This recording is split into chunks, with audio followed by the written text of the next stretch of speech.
Sheldon Keefe was recently fired by the Toronto Maple Leafs, and it seems like the New Jersey Devils are interested in him. Should the Devils pursue him or Craig Berube? And also, let's revisit Brady Tkachuk and the possibility of him being dealt to the Devils. Yeah, I know. We have a lot to discuss in today's episode. Buckle up, everybody. You're Locked On Devils, your daily podcast on the New Jersey Devils. Part of the Locked On Podcast Network, your team every day. Hi, this is Bryce Salvador, and you're Locked On Devils with Trey Matthews. Elliott scores! Oh, Steven stepped up, nailed it. Brodor's got the puck. What a shot. The Devils win the Stanley Cup. Alrighty now, what is up, New Jersey? Welcome back to the Locked On Devils podcast here on Locked On Network. I'm your host, college hockey play-by-play announcer, Devils writer for Pucks Pitchforks, and also part-time credential media member, Trey Matthews. In today's episode, we're going to talk about Sheldon Keefe and the possibility of him becoming the next head coach for the New Jersey Devils, and we'll also readdress Craig Berube and his status of possibly filling in the role for the Devils, because some people have brought up their concerns on social media about Berube's track history of not only being a Stanley Cup champion, but his attitude behind the scenes. And it raises an important question, which is, what type of coach do the Devils need? Do they need a drill sergeant, or do they need a mellow type of person similar to Lindy Ruff? Before we get into all that, let's talk about the elephant in the room, and that is, once again, the rumor making its way around Devils discourse and also the NHL, Brady Tkachuk potentially being dealt to the Devils. It's quite comical that I still have to discuss it, but here we are, because Spittin Chiclets added fuel to the fire. They recently did an episode, and it was basically a talking point about rumors, and they brought up what Mike Rupp talked about on NHL Network, which is the possibility of the Senators parting ways with Tkachuk and one of his destinations being New Jersey. We're going to talk more about that because I actually spoke to someone in Ottawa about those rumors. And just a little bit of a tease for a future episode, I am actually in the works of bringing that source on to this show to get his perspective. But what you need to know so far is that he's been covering the Senators since 2006, and he is also a member of the PHWA. If you don't know what that is, basically, that's top of the top. Ryan Novozinski is a part of that. James Nichols is a part of that. Christy Flannery is a part of that. And I think you guys would trust them if they had some news regarding the Devils. That's all I'm going to say, because when I put this out on X, some people did say, like, don't take what Trey says as gospel, or someone said that my little neighbor has more sources than Trey, which, by the way, if that is true, then your neighbor is a prodigy. Let me just put that out there. But anyway, getting back on topic, I spoke to this source, and this person said there is no basis surrounding the Tkachuk rumors. Basically, only people in New Jersey are discussing it. And I see it all the time on social media, which is Brady Tkachuk to New Jersey, people hyping it up, people getting excited. And look, you can argue with me until the cows go home. You can doubt me, you can hate, whatever the case might be. But the one thing you cannot contradict is logic and common sense. So let's use that a little bit to basically come to the conclusion that Brady Tkachuk is not going anywhere, at least for this summer. Okay, he has 4 years remaining on his 7-year, $57.5 million deal. And I don't think he's eligible for an extension for another 3 years. If the Devils were to offer some sort of trade package for Tkachuk, you would be at the Senators' mercy, because you're basically getting a bona fide star guaranteed the next few years. This is not like a Timo Meier situation where Meier is set to become an RFA within a year or two, and you basically got to hammer out an extension with them ASAP. No, you would have time with Brady Tkachuk, and any team around the league would know that the Senators hold all the power. Ooh, and can I also add something while we're on the subject of contracts? The Devils have a lot of players signed long-term. Jack Hughes, Timo Meier, Jesper Bratt, Nico Hischier, Andre Palat, Dougie Hamilton, John Marino, and Jonas Siegenthaler are all signed through at least the next 3 seasons. 6 of those players have a salary cap hit of $6 million or greater, and 4 of those players are signed beyond 2026, 2027. And the salary cap is going to go up. Don't get me wrong. But assuming that the Devils don't move any of those players, keep in mind, Luke Hughes, Simon Nemec, Dawson Mercer, and Alexander Holtz, they all need contracts soon. Money plays a factor here, guys, not only for Ottawa, but also New Jersey. Has Brady Tkachuk ever come out and said that he wants out of Ottawa? I haven't seen anything. Why would the Senators trade him if he doesn't want to be traded? And even if he does demand a trade, the Senators don't have to move on it right away. They can sit on that, because what is Tkachuk going to do? Is he going to be a healthy scratch until he is actually dealt away for the next few years? Like, that's not going to happen. This is not the NBA.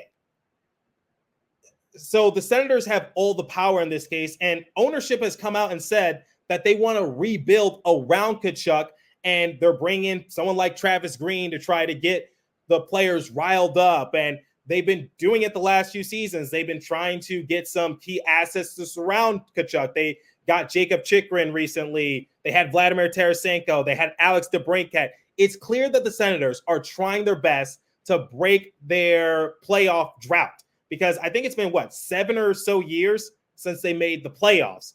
And why would they give up this early on Brady Tkachuk? It just does not make any logical sense. I hate to be the bearer of bad news, but I just don't see a circumstance in which Tkachuk is traded this offseason. And a lot can happen within the next 12 or so months, because if the Senators do perform bad once again, maybe Tkachuk will say, hey, I want out, and you better get me out ASAP. That could possibly happen, but it hasn't occurred yet. And I don't think the Senators are going to be in any rush to get rid of Tkachuk. But that's just my personal feelings on the matter. And on the flip side of that, I know the Devils need more physicality. They need more spark. They need a fire lit underneath them. That's why they got Curtis McDermott.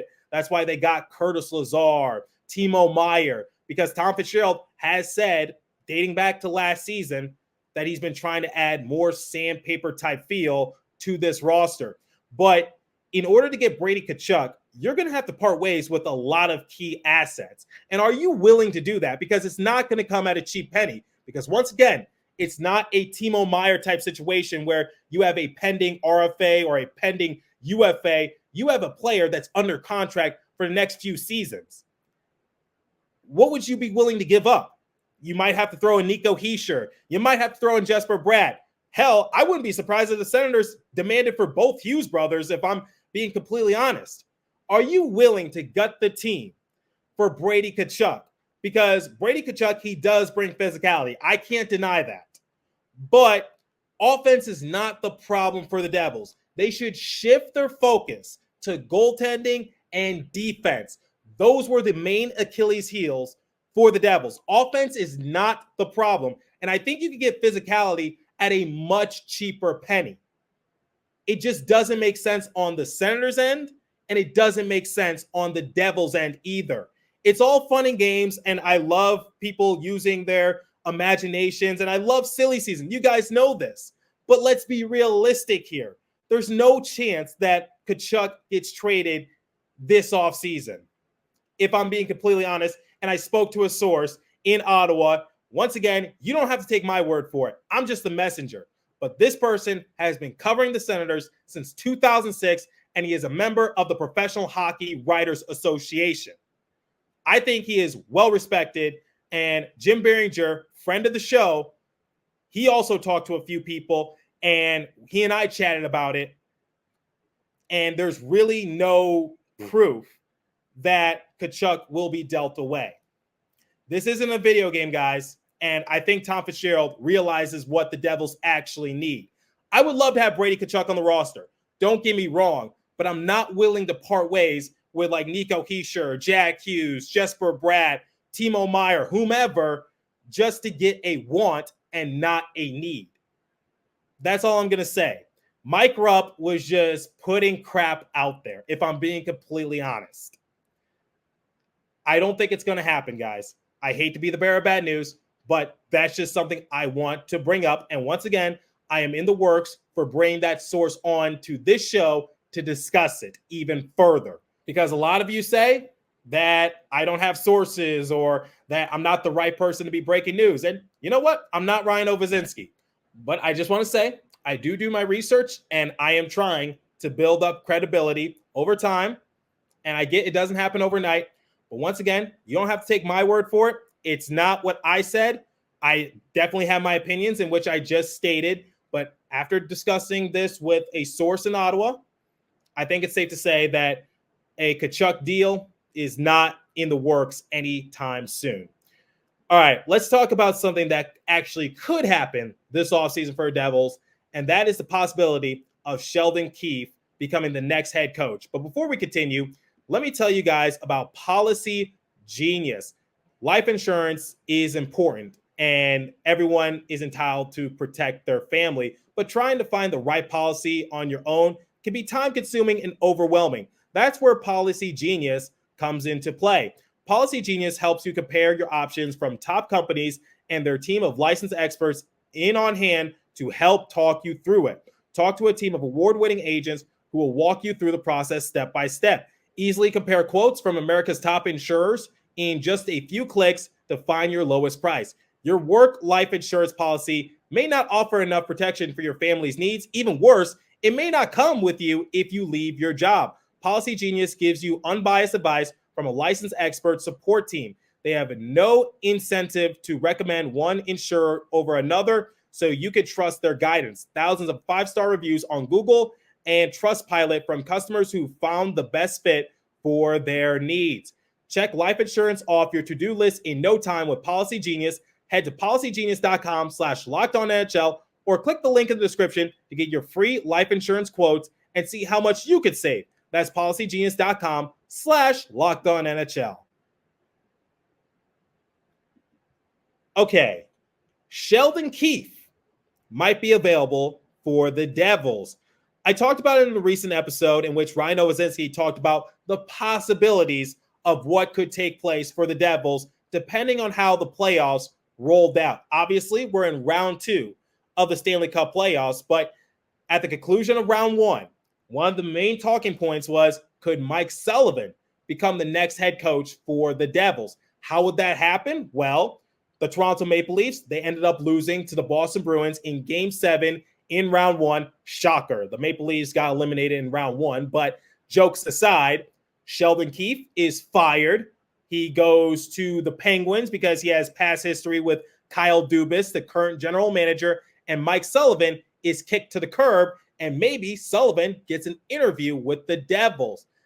And I said one of the biggest X factors to that puzzle is that Dubas would have to be willing to reunite with Keefe, and we don't really know what the Penguins are going to do, but that's a long shot, but I would love to have Mike Sullivan behind the bench for the Devils. But for right now, Sheldon Keefe is a coach-free agent, and Ryan Owazinski put out on X, and he said, the scales seem to be tipping towards Sheldon Keefe being the Devils' favorite coaching candidate. He added and said that Elliot Freeman on 32 Thoughts today said Keefe has a legit chance at this if he wants it. So is Craig Berube no longer the favorite for New Jersey? Have the tides turned? Is it Sheldon Keefe's time to become the next head coach in New Jersey? All right, before we talk about Sheldon Keefe and his history, a lot of people are wondering, who is the front runner for the Devils? Because we've been hearing reports that obviously it might be Craig Berube. Now we're hearing it's Sheldon Keefe. We thought it could be Jay Woodcroft. I think the thing that Tom Fitzgerald is looking for is stability when it comes to a head coach, because you don't want to play musical chairs when it comes to finding a new head coach, especially if you have a young core in Nico Hischier, Jack Hughes, and Jesper Bratt, and you're trying to build for something special. You need to stick with a specific game plan for the next few years. And I get that hockey coaches have the shortest leash in all of sports, according to Tarek El-Bashir, who appeared on the show prior to the season.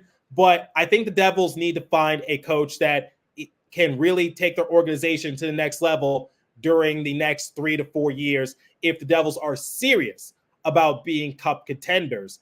And Berube, he has a good track history, but Keefe can also be a solid option for the Devils. All right, here are my criterias when it comes to finding a head coach, and I've talked about this in a prior episode. How do they handle star players? Can their system of coaching work in the modern NHL? The experience they have, and one of the components that I also added, but it's a little hard to come by, but it's championship pedigree. Has this coach won a Stanley Cup before? All right, let's look at Keefe. He was recently fired by the Maple Leafs. He was their head coach for about 5 seasons during the 2019-2020 season.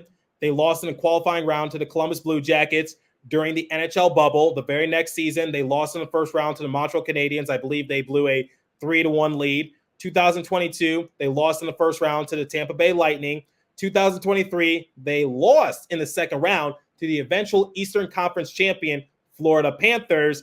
But we're going to circle back to that a little later. 2024, it seemed like the Maple Leafs were going to pull off the impossible, which is make the Bruins suffer another 3-1 defeat. But unfortunately, they lost in overtime in Game 7, and they were eliminated in the first round yet again. And then people started making speculations. What's going to happen to Keefe? All right. How can he handle star players? I think that's a big one. Well, we obviously know the core four for the Maple Leafs, which is Austin Matthews, William Nylander, Mitch Marner, and John Tavares. Well, Austin Matthews, he had a big season as he scored 69 goals, which is pretty nice if you ask me. He had 107 points. William Nylander, I've talked extensively of him on this show because I thought he would be a good trade candidate for the Devils in years prior. Mitch Marner, he might be on the trading block. He appeared in 69 games and he finished with 85 points. And then Tavares, the captain for the Maple Leafs, 80 games played, 65 points. Novo also added in his article that Keefe was able to guide the core four to 3 straight 100-plus point seasons and consistently finishing top 5 in expected goals for percentage. I also want to add on to that because I know the Maple Leafs are the butt end of a lot of jokes saying that they cannot get out the first round. Well, here's the thing. Last season, Keefe did something that no Maple Leafs coach has been able to do since 2004. Advance this team past the first round. And they lost to the eventual Eastern Conference champion Florida Panthers once again. I think that should also speak volume. So how can he handle star players? I think you could check that off the board because he handled the core four in Toronto. Can his style of coaching work in the modern NHL? Well, similar to what Novo said, the Maple Leafs had 100-plus point seasons in 3 straight showings, and they made it past the first round for the first time since 2004 last season. And his experience, he doesn't have the most experience compared to other candidates, but I think he has a decent-sized amount considering the fact that he was the head coach in the mecca of hockey in Toronto. And he's not an NHL champion, but he's been in the Maple Leafs organization for quite a while. He was the head coach for the Toronto Marlies for about 4 seasons, and he did win the Calder Cup in 2018 for what it's worth. That's a small sample size, but he does have some championship pedigree. I'll give him that. All right. I know a lot of people, when it comes to Keefe, are saying, like, he couldn't make it work in Toronto. I want to be completely honest with you guys. The expectations in Toronto and New Jersey are completely different for the time being because their core four, they're already established in the NHL. The Maple Leafs have championship aspirations year by year by year, despite getting bounced in the first round more often than not. Whereas for the Devils, their main goal this upcoming season, get back to the playoffs, and everything else is gravy. And I talked about the situation for Craig Berube because he was waiting to see if maybe the Maple Leafs have an opening. But I said, like, I think you're better suited in New Jersey because the expectations are a little different and you could do nothing but exceed expectations for the Devils because they only made the playoffs like 2 or 3 times in the last decade or so. And I think the same could be said for Keefe. If he could get this team back to the playoffs, which I know he has potential to do so, everything else is just gravy on top. Right now, the Devils are not title contenders with how their roster is currently constructed, but I still think they're a playoff caliber team. And while Sheldon Keefe is not my top option, he's still a solid choice. And honestly, he's better than Jay Woodcroft, and he's more realistic than Mike Sullivan. I think Keefe, if he is a top candidate for the Devils, I can live with that. But I'm still leaning towards Craig Berube, and we'll talk about that momentarily. But before we continue, let me tell you about eBay Motors. Passion, drive, and patience. The formula for winning championships is also what keeps your ride or die alive. eBay Motors has everything you need to maintain your vehicle and level it up to peak performance. Superchargers, roof racks, exhaust kits, LED headlights, and more. Whether you're into speed, power, or style, eBay Motors has got you covered. With over 122 million parts for your number one ride or die, you always find exactly what you're looking for. And with eBay Guaranteed Fit, your part is guaranteed to fit your ride every time or your money back. Because with eBay Motors, you're burning rubber, not cash. With all the parts you need at the price you want, it's easy to make your car the MVP and bring home huge wins. Keep your ride or die alive at ebaymotors.com. Eligible items only. Exclusions apply. eBay Guaranteed Fit only available to U.S. customers.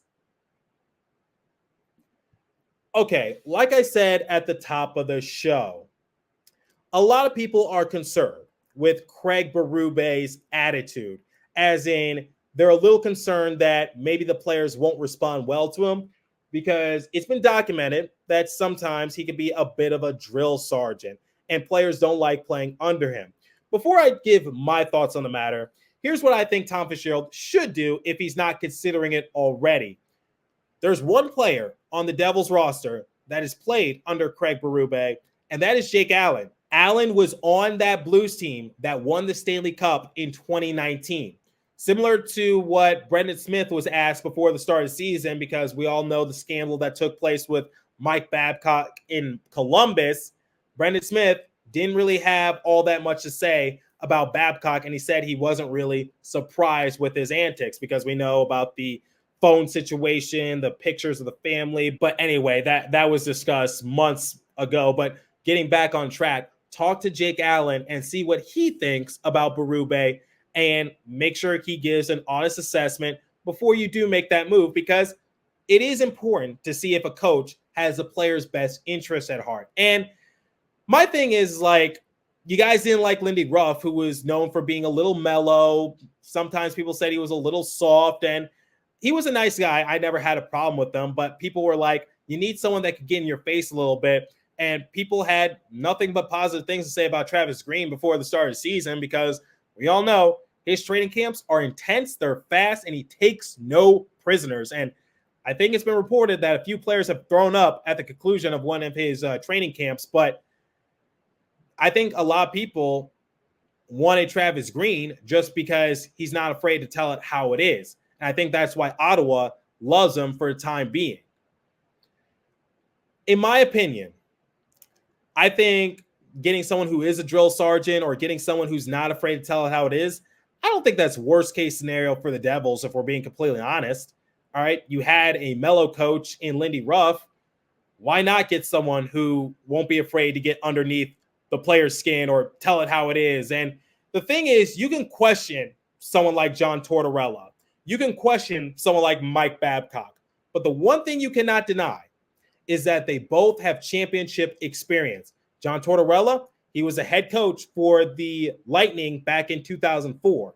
And Mike Babcock, he was the head coach for the Red Wings when they won the Stanley Cup in 2008. In fact, Devils fans should know about Mike Babcock and his ability to get to the Stanley Cup, because he was the head coach for that Mighty Ducks team in 2003 that ended up losing to the Devils. But digressing a little bit, I think the big thing, like I said moments ago, despite being a hard ass, despite being a drill sergeant, do you still have the player's best interest at heart? Because Tortorella, he is known for getting in your grill. He's known for flaming the media, but I think he does care about his players, because we all know what happened with the Cutter Gauthier situation. And there was a report saying that Kevin Hayes had his fingerprints all over it because Kevin Hayes and Tortorella had their disagreements. Hayes was a healthy scratch at one point, despite being a good point productive player.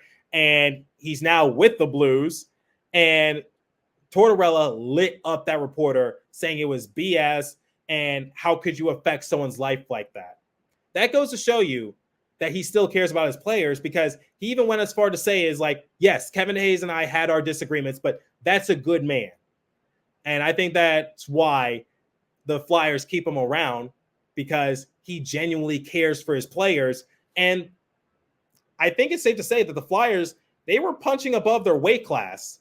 They fizzled out towards the end badly, but no one expected for the Flyers to be that good for most of the season. They were close to making the playoffs, despite having one of the worst power plays in the entire league and being relatively young and just being an absolute afterthought before the season even started. I think a big part of that is coaching. But for someone like Mike Babcock, that I think he lost sight of that, despite being a champion in the past. Because Brendan Smith didn't really have too many nice things to say about him.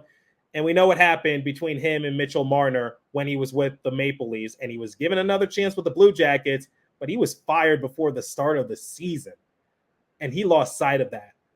My thing is, I think Berube is still my go-to guy, because he has championship experience.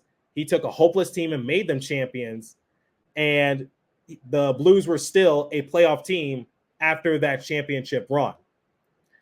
I think Berube will be just fine. And if you're unsure, talk to Jake Allen about it. And I'm sure Allen will give you an honest assessment. And honestly, I'm not saying the Devils need a drill sergeant, but if Berube does bring that to the table, maybe it can whip some of the Devils into shape, because a lot of complaints that people have had is that the Devils were too sloppy with the puck. They were turning the puck over like it was no tomorrow. Maybe having someone who will hold them accountable for that can do a lot of wonders. But once again, I'm not saying that a drill sergeant is imperative, but I still think Berube is the right coach for a job, despite some people having concerns of him sometimes being a little hard to work with. But let me know what you guys think. Do you still want Berube as a head coach? Are you more interested in Sheldon Keefe? And leave your thoughts on Brady Tkachuk. And you know what? For funsies, just give me your best package for Tkachuk, because I'm curious. Leave a comment down below if you're watching on YouTube. If you're listening on podcast streaming service, hit me up on my personal X Page app at TreyMatt4, or the show's X Page app at Locked On Devils. As for his episode, that's all the time I have for you. Continue to stay safe. Have a wonderful day, New Jersey. Go Devils. I'll catch you guys in the next episode. Thanks for listening once again.